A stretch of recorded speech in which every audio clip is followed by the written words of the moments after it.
संबंध बनाने के 9 सटीक नियम। पुराने जमाने में आपको बता दें कि ऋषि मुनि ही हुआ करते थे। उन ऋषि मुनियों ने संबंधों को लेकर कुछ नियम बनाए हुए थे। दोस्तों, आज की बात करें तो आज के दौर में बहुत सारे युवा ऐसे हैं जो कि संबंध बनाने के इन नियमों को नहीं जानते हैं। अगर आप यह नियम जान लेते हैं तो इन्हें अपनी जिंदगी में लागू करते हैं तो आपका जीवन बहुत ही आनंदमय हो सकता है। दोस्तों, आप अपनी जिंदगी को आनंदमय बनाने के लिए यह जो नियम है यह जरूर अपने जीवन में अपनाएं। आज हम इस वीडियो में बताने वाले हैं आपको ये नियम। दोस्तों, प्राचीन काल से ही सहवास को पूजा जाता रहा है, चाहे वह कोई भी युग हो। आपको बता दें कि हर युग में संबंध बनाने को लेकर अलग अलग मत रहे हैं। पति और पत्नी के बीच संबंध सिर्फ रिश्तों को मजबूत बनाने का एक आधार है। उसमें प्रेम और कामवासना दोनों ही आवश्यक है। जो व्यक्ति ज्यादा कामवासना में लिप्त हो जाते हैं वह कभी भी अच्छे पति और प्रेमी नहीं हो सकते। दोस्तों, प्राचीन काल में शारीरिक संबंध बनाने को काफी पवित्र समझा जाता था और इसका प्रमाण आपको शास्त्रों में देखने को मिल जाएगा।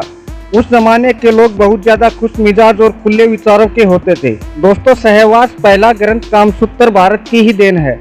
यह 2री सदी में आचार्य वात्सल्य ने लिखा था। सहवास के नियमों का आत्म कल्याण के लिए जरूर पालन करना चाहिए, ना कि कामवासना के लिए। तो चलिए दोस्तों, जानते हैं उन नियमों के बारे में। दोस्तों, प्राचीन नियमों के अनुसार सहवास वनस्थली मैत्री लाभ आचार्य सुख, शारीरिक सुख, मानसिक सुख की प्राप्ति हासिल की जा सकती है। दोस्तों, अगर वर्तमान में देखा जाए तो आज की युवा पीढ़ी एक शारीरिक आनंद के लिए संभोग करती है, जबकि यह नहीं जानते कि पति पत्नी के बीच जो शारीरिक संबंध होता है वह मन का मेल भी होता है और उसमें प्रेम भी होना चाहिए, ना कि काम वासना। इसीलिए दोस्तों, आज की युवा पीढ़ी को प्राचीन सहवास के जो नियम है उनके बारे में जानना चाहिए, जिससे रिश्ते ज्यादा मजबूत हो सके। सबसे पहले जानते हैं प्रथम नियम के बारे में। दोस्तों, शास्त्रों की बात की जाए तो शास्त्रों के अनुसार मनुष्य के शरीर में ज्ञान, सम्मान, अपन, उड़ान और उतरा नाम की 5 प्रकार की चीज रहती हैं। इन 5 में से एक अपान वायु ही मल मूत्र को बाहर निकालने का कार्य करती है। यह वायु वीर्य को भी बाहर निकालती है। यह वायु किसी भी प्रकार से दूषित हो जाती है तो मूत्राशय और उन संबंधी रोग उत्पन्न हो जाते हैं, जिस वजह से संभोग की शक्ति पर भी असर पड़ता है। अपान वायु स्त्रियों में माहवारी, प्रजनन, यहाँ तक कि सहवास को भी नियंत्रित करने का कार्य करती है। इसीलिए सभी को इस वायु को शुद्ध और गतिशील बनाकर रखना चाहिए, अर्थात पेट को साफ रखना चाहिए। नियम नंबर 2। दोस्तों, कामसूत्र के रचयिता ऋषि वात्सल्य कहते हैं कि स्त्रियों को कामशास्त्र का ज्ञान होना बेहद जरूरी है, क्योंकि इस ज्ञान का प्रयोग पुरुषों से ज्यादा स्त्रियों को जरूरी है। और अगर पति और पत्नी दोनों को ही इस ज्ञान की प्राप्ति हो तो दोनों की जिंदगी बहुत आनंदमय हो जाती है। ऋषि वात्सल्य के अनुसार स्त्री को विवाह से पहले पिता के घर में और विवाह के बाद पति के घर में उनकी अनुमति से ही काम की शिक्षा लेनी चाहिए।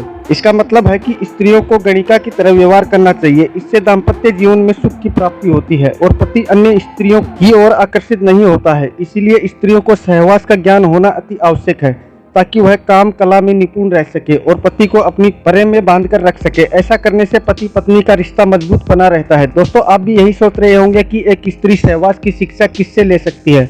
तो दोस्तों, सहवास की शिक्षा एक स्त्री अपनी सहेली या अपनी बहन से ले सकती है। जैसे उसकी कोई विवाहित फ्रेंड, उसकी कोई भी ननद, भाभी और रिश्तेदार जिसको सहवास का आनंद प्राप्त हो चुका हो, वह स्त्री उससे शिक्षा ले सकती है। नियम नंबर 3। हिंदू शास्त्रों के अनुसार पति पत्नी को रविवार, अमावस्या, पूर्णिमा, चतुर्थी, अष्टमी, संक्रांति, श्राद्ध पक्ष, श्रावण मास में संबंध नहीं बनाना चाहिए। जो भी स्त्री और पुरुष इस चीज का पालन करते हैं उनके घर में सुख, शांति और समृद्धि बनी रहती है, और जो ऐसा नहीं करते उनके घर में हर वक्त कलह होता है। नियम नंबर 4। दोस्तों, रात्रि का प्रहार पहली प्रतिक्रिया के लिए उचित समय है। इस प्रहर में की गई प्रतिक्रिया के फलस्वरूप ऐसी संतान प्राप्त होती है जो धार्मिक, सात्विक और अनुशासित होती है। प्रथम प्रहार के बाद ऐसा माना जाता है कि राक्षस लोग पृथ्वी के भ्रमण के लिए निकलते हैं। इस वक्त में जो संबंध स्थापित किए गए हो और उससे उत्पन्न होने वाली संतान में राक्षसों के गुण होते हैं। पहले प्रहार के बाद संबंध इसलिए भी अशुभ माने जाते हैं कि ऐसा करने से शरीर को कई रोग घेर लेते हैं और इसलिए आपको काफी सोच समझकर गर्भ धारण करना चाहिए। नियम नंबर 5। हिंदू प्राचीन ग्रंथ आयुर्वेद के अनुसार बताया गया है कि किसी भी पुरुष को स्त्री के मासिक धर्म के समय पर संबंध नहीं बनाना चाहिए। शास्त्रों में यह भी बताया गया है कि अगर कोई पुरुष खुद को संक्रमण और बीमारियों से बचाना चाहता है तो सहवास के पहले और बाद में कुछ नियमों का पालन करे। नंबर 6। इन सब के अलावा हिंदू धर्म शास्त्रों में यह भी बताया गया है कि पवित्र वृक्ष माने जाने वाले वृक्षों के नीचे शमशान घाट उद्यान, मंदिरों और अध्यापकों के निवास स्थान में सहवास नहीं करना चाहिए। अगर कोई व्यक्ति ऐसा करता है तो इसका बुरा परिणाम भी उसे भुगतना पड़ता है। दोस्तों, कहा जाता है कि इन सभी जगह पर ईश्वर का वास होता है। नियम नंबर 7, हिंदू धर्म और शास्त्रों में यह भी बताया गया है कि किसी भी पुरुष को अपनी पत्नी के साथ गर्भकाल के दौरान संबंध नहीं बनाना चाहिए। अगर गर्भकाल में संभोग करते हैं तो संतान अपंग और रोगों से ग्रस्त पैदा होने का खतरा रहता है, इसीलिए गर्भकाल में संबंध नहीं बनाना चाहिए। अगर आप गर्भकाल में संभोग करना चाहते हो तो 2 या 3 महीने तक आप आराम से कर सकते हो। नियम नंबर 8, महिलाओं के मासिक धर्म होने के प्रथम 4 दिनों के बाद में अगर हम संभोग करते हैं तो उससे 5वीं रात्रि में संभोग से पुत्री, 8वीं रात्रि में संभोग से भाग्यशाली पुत्र, 9वीं रात्रि में ऐश्वर्यशाली पुत्री। नंबर 9, शास्त्रों के अनुसार सुंदर, स्वस्थ और गौरवशाली संतान के लिए शुभ मुहूर्त में गर्भ धारण करना चाहिए। शास्त्रों को ध्यान में रखकर अगर गर्भ धारण किया जाए तो उससे संतान बिल्कुल स्वस्थ, सुंदर और ऐश्वर्यशाली होती है। दोस्तों, इसी के साथ हमारा वीडियो समाप्त होता है। वीडियो अच्छा लगा हो तो लाइक और सब्सक्राइब जरूर करें। धन्यवाद दोस्तों।